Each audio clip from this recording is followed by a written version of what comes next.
Dia kata, wahai menteri-menteri ini, semalam saya duduk mimpi 7 ekor lembu yang gemuk-gemuk dimakan oleh 7 yang kurus-kurus, dan 7 tangkai gandum yang hijau dengan 7 tangkai yang kering. Siapa di kalangan kamu ni yang boleh mentadbirkan mimpi ni, mentakwilkan mimpi ni? Tuan habaq Ustaz. Anak-anak buah dia, menteri-menteri dia kata apa? Ini semuanya adghasu ahlam. Ini semua mimpi kosong je tuanku. Tak ada makna dia pun. Lagipun kami pun tak tahu. Kami pun tak tahu. Tak ada apalah mimpi lembu gemuk makan lembu kurus. Tak ada apalah mimpi mainan tidur. Tiba-tiba budak hak duk angkat hidangan ni, yang duk angkat kat gelas dekat Raja Mesir ni, pelayan je pun. Pelayan saja tuan-tuan. Tukang duk jamu ayak, tukang duk tuan teh semua ni. Dia kata, tuanku, nak cakap sikit boleh tak? Dalam penjara, dulu saya satu cellmate dengan kawan dalam penjara ni. Dia boleh mentadbirkan mimpi. Kalau tuanku izinkan, hantar saya ke penjara, saya jumpa dia, saya tanya dekat dia, apa makna mimpi tuanku? Raja kata, tak apa habis. Tuan-tuan nampak kisah Nabi Musa, Nabi Yusuf ni. Pi jumpa kat Nabi Yusuf ni.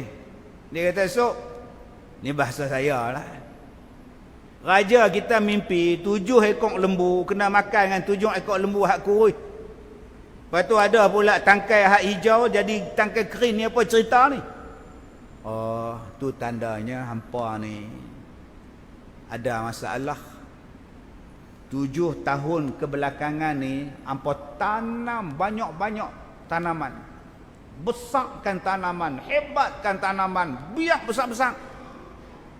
Kemudian kamu buat persiapan, lepas ni 7 tahun kamu akan susah negeri ni. Tanam banyak-banyak, simpan banyak-banyak hasil gandum ni. Dan aku nak pesan pada kamu, gandum tu pula bila simpan, simpan dengan tangkai-tangkai dia sekali. Yang tuan-tuan duk tengok kurma tangkai dulu, Tunisia ke apa ke. Tanam, simpan dengan tangkai-tangkai dia sekali. Jangan leraikan dia, jangan hancurkan dia. Tanam sekali, kamu simpan sekali di situ. Nampak tuan-tuan? Balik pergi beritahu kat Raja Mesir. Subhanallah.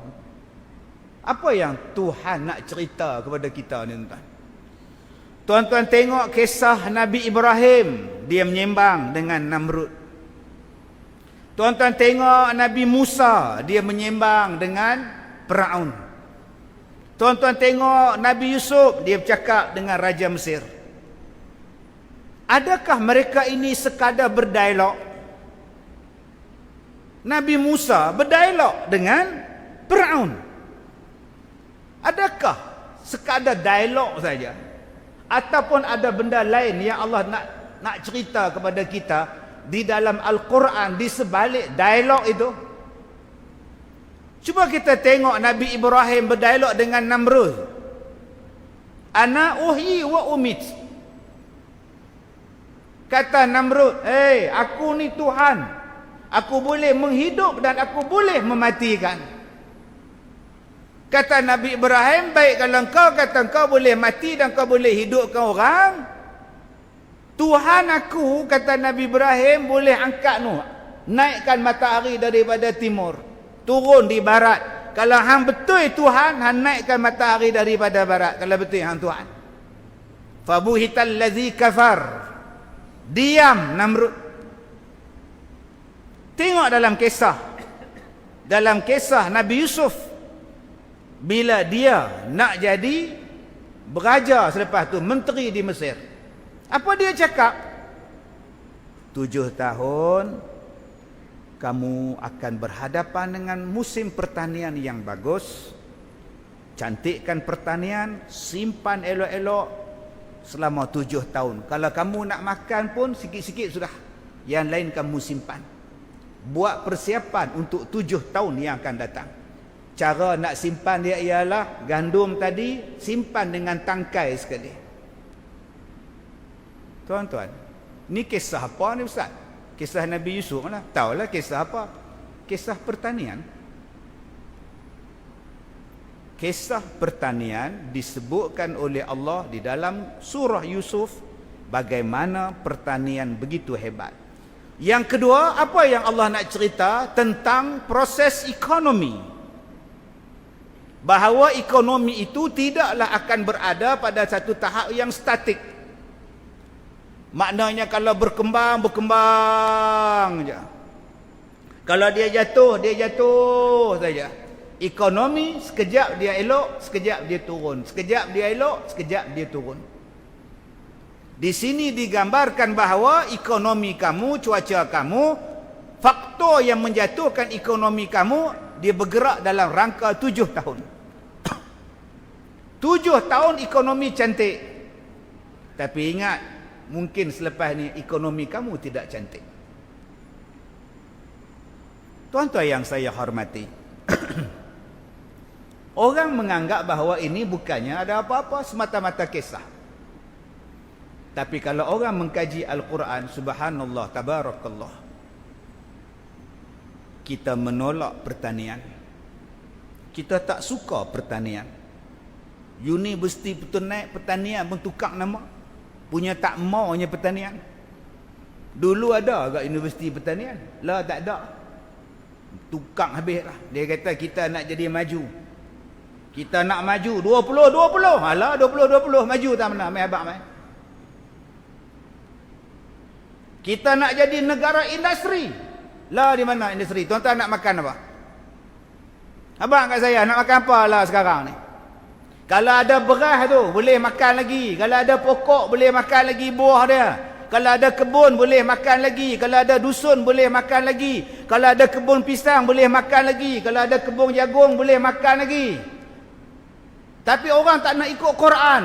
Kita nak jadi maju. 20-20. Balon 20-20 tuan-tuan. Tanah bendang tukar jadi kelang. Tukar habis status syarat tanah semua. Lah tuan-tuan nak makan apa? Ada je makanan berlambak Ustaz. Memang berlambak pasal stok masih ada. Lah kita ada PKP, lepas ni kita tak tahu apa fikir apa pula, fikir sendirilah tuan-tuan. Bila PKP, kita tak boleh buat kerja. Orang tak boleh turun bendang, orang tak boleh turun kebun. Maknanya proses nak menghasilkan makanan dah tak ada. Apa susah Ustaz? Kita beli pada Thailand. Depa ingat, tuan-tuan ingat depa nak jual kat kita ke? Depa pun Covid. Kita boleh beli kat Myanmar Ustaz. Depa pun Covid. Kita boleh import daripada China Ustaz. Lagi depa tak jual. Rakyat depa 1 bilion. Tuan-tuan nampak tak Quran sebut jangan lupa pertanian. Dan kita hari ini dilekehkan tentang pertanian. Takkan mengaji pandai-pandai buat kebun, leceh nampak bahasa tu. Kalau mak tahulah nak kerja kelapa sawit ni denoi, mak tak hantar mengaji universiti. Dah mengaji universiti tinggi-tinggi, lah dah buat bendang tu. Tu duk pegang komputer. Pok suruh dalam cakap. Mai kawan ni pula jual bangah oi. Buat benda pun tak mana nak dapat. Jual lah 2-3 relong tu dapat 4-50 ribu. Nang malam bangah oi. Pak ngah jual dapat 70 ribu. Pak lang jual. Pak mik jual. Tok lang jual. Tok ngah jual. Lama-lama habis. Lah nak makan apa? Sebab itu bila manusia dah tak ada makanan, bila manusia sampai pada satu tahap makanan dah tak ada, masa tu dajjal mai. Hampa nak makan? Hampa lapar? Hampa kebulung? Aku ada makan. Nak mengaku aku Tuhan dulu. Perancangan tu hebat. Quran dah bagi tahu pada kita dah, cantik punya tuan-tuan. Tapi sayang, kita melihat bahawa pertanian itu adalah lemah. Tak boleh maju. Dia lupa Australia, negara pertanian. Elok ya. Dengan penternakan dia, dengan pertanian dia. Belanda, elok aja bertani dia. Thailand, negara pertanian, elok aja. Tak jadi miskin papa kedana pun Thailand tu. Berapa banyak negara yang menjadikan pertanian, elok aja tuan-tuan. Tapi bermula tahun 80-an kita tukar daripada pertanian ni mai kepada industri. Akhirnya bila kilang lingkup, tokek kilang balik ke negeri dia, tinggal kilang terbengkalai. Dengan sisa toksik di situ, dengan segala bahan kimia ada di situ, melempak di sungai. Kita pula tuan-tuan, duk minum air tercemar, tak boleh minum, duk tunggu air hujan sekarang ni. Sungai jadi kotong, apa jadi kotong, ikan segala mampuih belakang.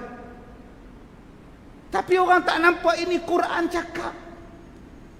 Bukan saya menentang industri, saya tak menentang industri. Tetapi jangan diabaikan terus pertanian. Jangan ditukar status dan tajuk tanah, ditukar semua pada industri. Maka mulalah pada masa itu kita bercakap tentang pencemaran. Mulalah kita bercakap tentang toksik. Mulalah kita bercakap tentang sakit. Mulalah macam-macam penyakit sampai kerana bahan kimia yang datang banyak. Tuan-tuan yang saya hormati, Allah Ta'ala sebut pada kita dalam kisah Nabi Yusuf 7 tahun